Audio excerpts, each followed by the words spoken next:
Nah, kenapa kemudian sekarang ada Yahudi, ada Kristen, ada Islam, dan ada yang lain?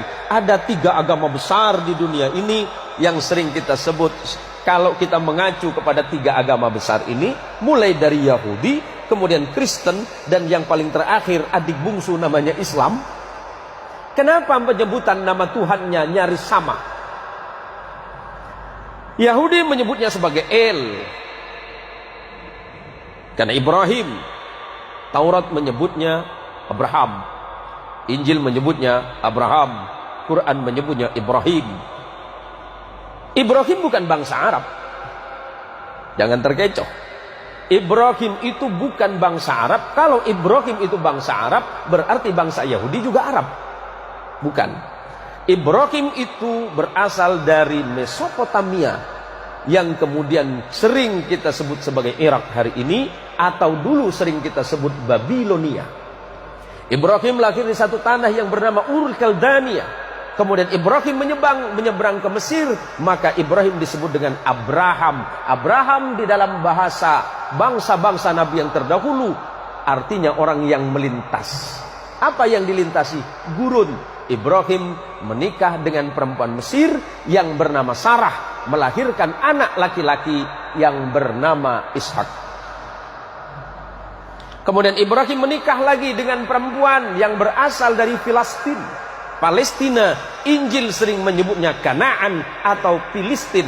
Punya anak laki-laki namanya Ismail. Maka ujung El itu menunjukkan Tuhan.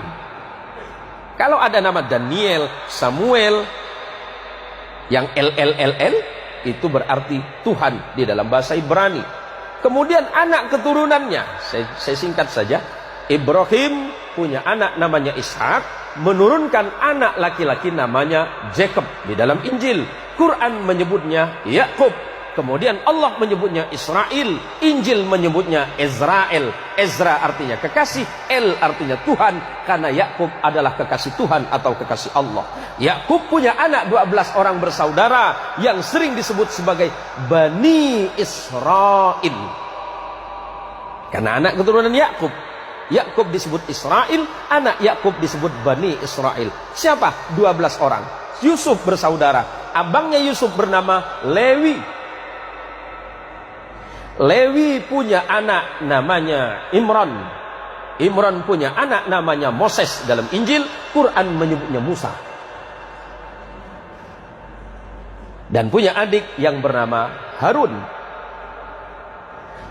Adik Lewi namanya Yahuda, yang kelak menjadi cikal bakal nama agama Yahudi. Yahuda punya keturunan terus, salah satunya bernama David. Di dalam Injil disebut sebagai the King of David. David punya anak namanya King of Salomo. Al-Quran menginformasikan sebagai Sulaiman. Sulaiman punya 2 orang anak yang kemudian tidak jadi nabi, tapi keturunannya ada yang bernama Imran. Imran menikah dengan Hana. Hana dan Imran punya anak yang Quran menyebutnya Maryam, Anda menyebutnya Maria.